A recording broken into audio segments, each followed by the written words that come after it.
दोस्तों, क्या आप जानते हैं कि भगवान श्री राम तो मर्यादा पुरुषोत्तम थे, लेकिन फिर भी श्री राम से ऐसा कौन सा कार्य हुआ था जिसके कारण उन्हें एक स्त्री ने श्राप दे दिया था।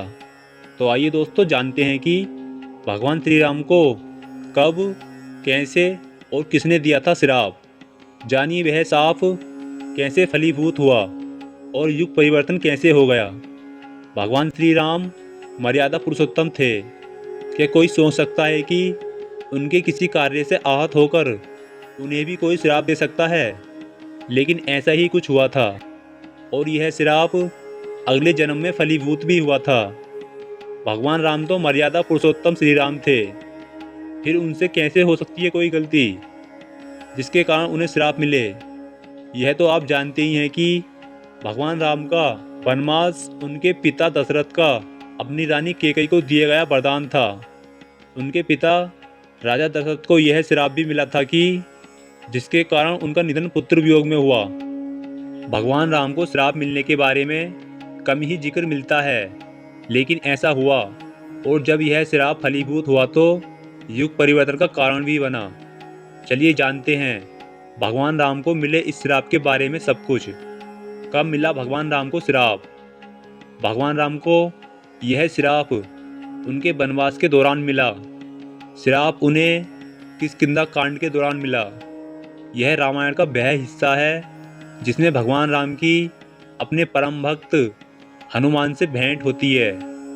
इसी दौरान उन्हें सुग्रीव मिलते हैं और उनके बड़े भाई बाली के अत्याचारों के बारे में जानकारी मिलती है। किसने और क्यों दिया था श्राप? बात उस समय की है जब मर्यादा पुरुषोत्तम श्री राम ने छिपकर बाली पर तीर चलाया। मृत्यु शैया पर बाली तड़प रहा था और भगवान राम से उस पर छिपकर वार करने का कारण पूछ रहा था। साथ ही बाली तर्क दे रहा था कि मर्यादा पुरुषोत्तम राम ने युद्ध की मर्यादा तोड़ी है और उसे छल से मारा है।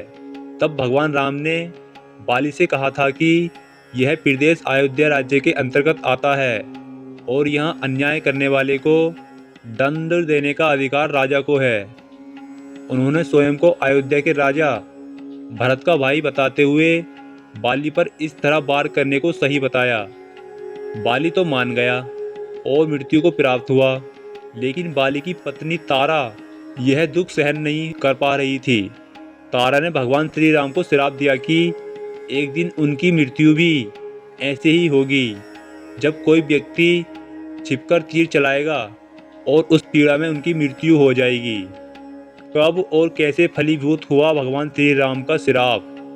मर्यादा पुरुषोत्तम राम ने श्राप को स्वीकार किया और कहा कि अगले जन्म में आपका श्राप फलीभूत होगा। अब बात त्रेता युग से द्वापर युग में आती है। भगवान राम का पुनर्जन्म श्री कृष्ण के रूप में होता है। तमाम लीलाओं के बाद एक दिन भगवान श्री कृष्ण जंगल में आराम कर रहे थे।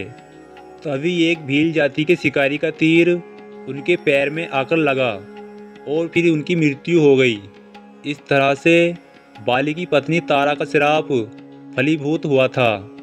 कुछ कथाओं के अनुसार वह भील कोई और नहीं बल्कि बाली का अवतार ही था, जिसने त्रेता युग में अपनी मृत्यु का बदला द्वापर युग में इस तरह से लिया था।